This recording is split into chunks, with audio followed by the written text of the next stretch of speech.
The Kansas City Chiefs are ready to light the fire on the 2023 season, and Mike Golic have something to say about it today on Locked On Chiefs.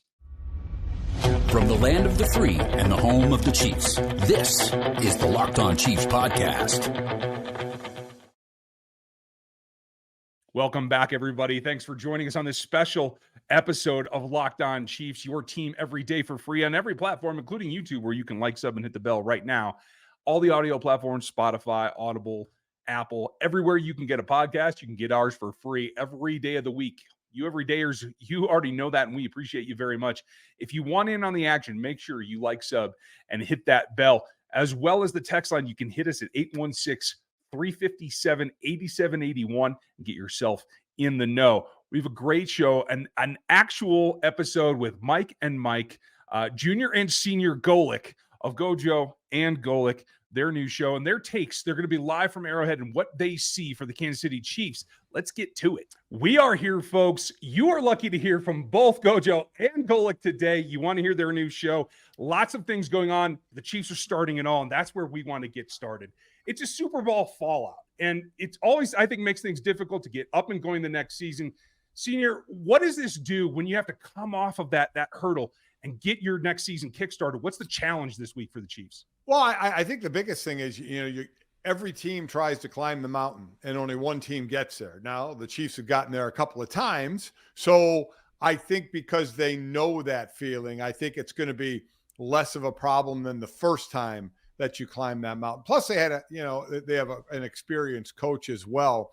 So I don't see a big issue this time around because they've done it before in knowing how they have to prepare. So I think they're going to be right there at the end again. We never know how a team's going to start out because 3 preseason games, but how much do the starters actually play? So it's still always a rough beginning. But because I think they've been in this position before, I don't think it'll be much of an issue for them. And Junior, if you were in the room, what are you telling them to focus on? Is it back to fundamentals at this point in the season where you're just trying to keep things simple and then build on it as the season goes on?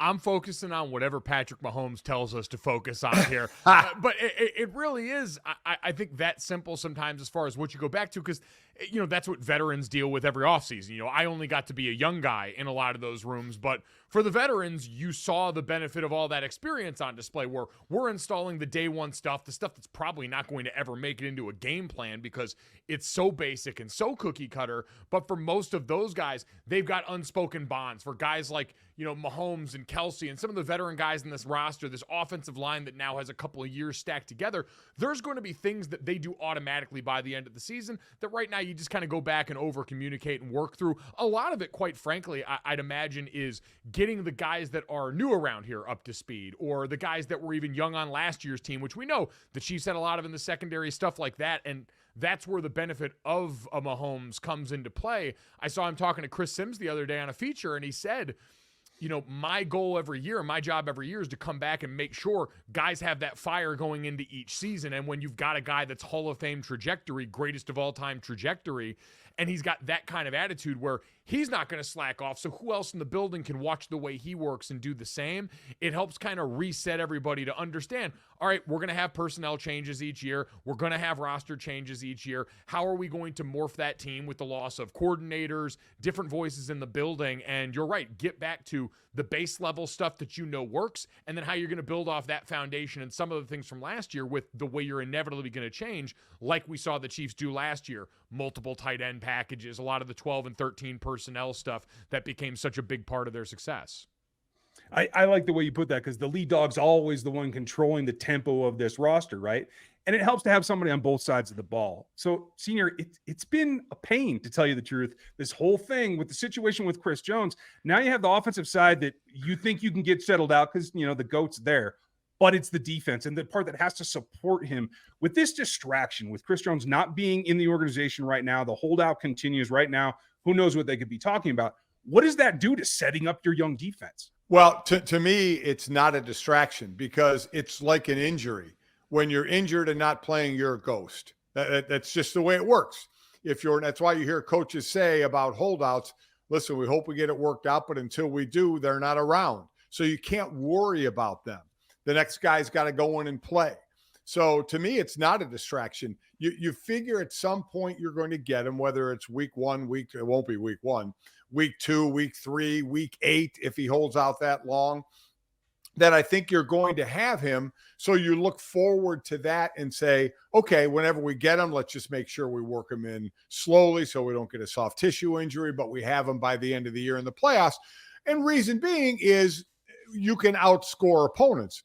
Kansas City can win a game 35-32, 41-38 because of the offense that they have. So while they're going to miss him on defense and they're going to give up things because he's not there, they can make up for it on the other side. But as I said, it is like an injured player. When you're not there, you're not forgotten about, but you can't help. He can't help the team this week. So he's not really thought about as, well, he could, boy, if only he was here. Well, he's not. You deal in reality really quickly in the NFL. I'd imagine Willie Gay and Nick Bolton are going to think a lot about him when all of a sudden they're getting bodied by Detroit Lions interior offensive linemen every other play.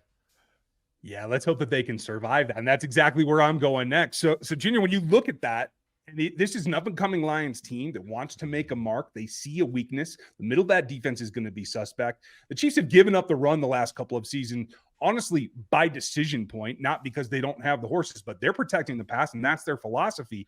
What do you think this Detroit Lions team can do to come in here and try to combat them early in this first ball game? Yeah, I mean, obviously that's going to be where they want to make their living. And if the Chiefs are willing to give that up, it's one thing in a game where that might not be an opponent's strength, but for the Lions, ball control can now become a part of what you do. This can be reminiscent of, remember those early Patriots game plans when Tom Brady was still in New England and they played the Kansas City Chiefs. I know some of the scores got gaudy in those games, but it was 12 personnel, 21 personnel, big, heavy groups where the Patriots, by design, good offensive line, quality running backs, were just controlling the hell out of that and making sure, hey, they had the ball last with their guy instead of Mahomes getting a shot at this late in the game. And so if you're the Lions, that's naturally going to be something that works.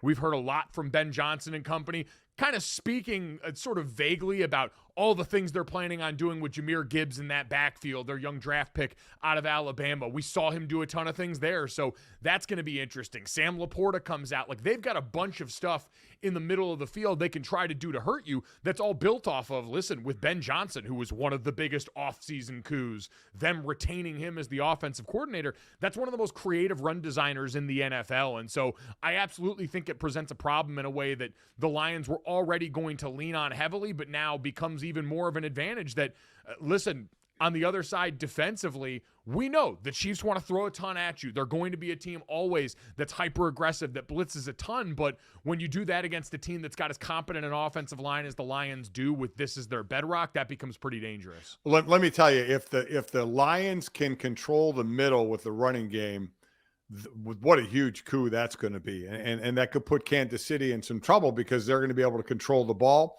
as Mike said, but with Gibbs and then Montgomery as well, a two-back system of how then they can go to the outside, how they can line up to the outside. Because if you're running the middle, you're making the defense kind of tighten up to the inside, which can open up things to the outside too. You end up controlling a lot of the game if you can control between the tackles. And that's certainly something Detroit's going to try and do. You know, that's a really good point, especially when we're talking about Gibbs. I don't know how you guys feel about him from last season, but I think he's the ultimate, and you can show him down the middle all you want, but he will make plays on the outside. Mm-hmm. And just that variability, he's a guy that I think has to be big in their game plan. Knowing that Willie Gay's out there, Drew Tranquil's on this roster now, how do you try to combat that in where Gibbs goes around the offense? Well, I mean, one of the first things you do is he's a rookie. You know, you're not going to say, oh, my God, you know, we have to, you know, double this guy or bracket this guy or be, you know, over the top on this guy. He's going to have to show what he can do. So I'm not coming into the game just because he's a first-round running back and saying, man, we got a game plan around this guy. You're going to run your defense, and you're going to have your guys on defense that are responsible for him be responsible to make the plays. And then happens in every game, there's in-game adjustments to what's going on in the field. That's what happens every series when you come off the field. What's happening? What are we seeing? You know, what is this guy doing? And now if Gibbs or Montgomery is having a game, then you have to adjust on the fly. But right off the bat, I mean, you're going to play your defense and expect your players to make plays. Yeah, and I mean, it'll be interesting to see who they use in covering him because he is a guy I'm sure they're going to move around early, try and get a read on that. And then especially, and this is what we talked about with Spags being a guy who is going to throw the kitchen sink at you a lot, and I think is going to have to even more so without Chris Jones out there, is now all of a sudden you got to be aware of that guy leaking out when you've got man blitzes coming here. You've got to have somebody ready and aware for that. And so how Ben Johnson deploys him early on, I think, to try and get a gauge on, all right, which of those linebackers or safeties is going to draw the assignment in certain situations out of certain looks, is going to be a really interesting part of the early game chess match, especially with as much blitz as we expect the Chiefs to do. You know, this is the first step forward in what is a very long season, especially if you expect to make your goals.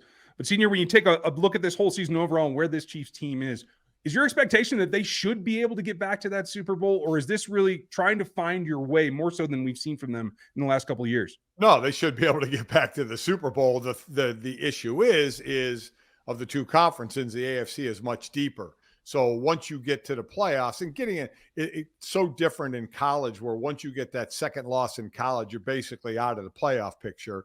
Where in the NFL, we've seen teams make it with a losing record. So it's all about just getting in. Now, for Kansas City, they spoiled themselves for the fact that Mahomes has never played a playoff game away from Kansas City. So they're kind of used to that, not going on the road and playing somewhere else. That doesn't mean they can't do it, but they haven't had to do it. So my expectation is for them to be right there at the end, but it is a deep conference. And listen, we know Cincinnati has had, some success against them as well. So while they deserve to be the favorite, one of the other favorites, let me put it this way. It wouldn't shock me if Kansas City didn't make the Super Bowl. It would not shock me, because there are other teams that are really, really good in the AFC that could have them when it's one and done once you get to the playoffs. That's why I'd prefer they not have any funny business and just pay Chris Jones. Yeah. It's one of those things where, you can eat this until week 8 and go that route. But to Dad's point, the AFC is the Thunderdome. If you don't have a future Hall of Famer or an MVP candidate at quarterback, you're not really even admitted to the party.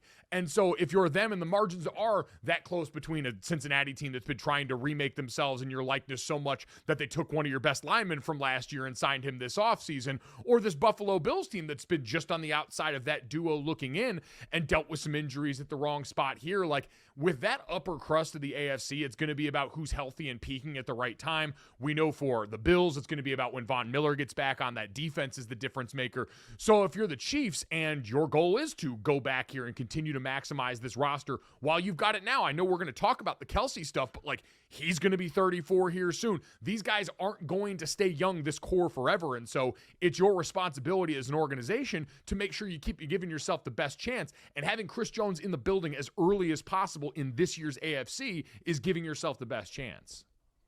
Well, let's hope that Chris and his representation, as well as Brett Veach, work on it right now to hear your words. Yeah. Folks, that's GoJo and Golic. Check them out. Thanks for being with us, guys. Thank you. You got it.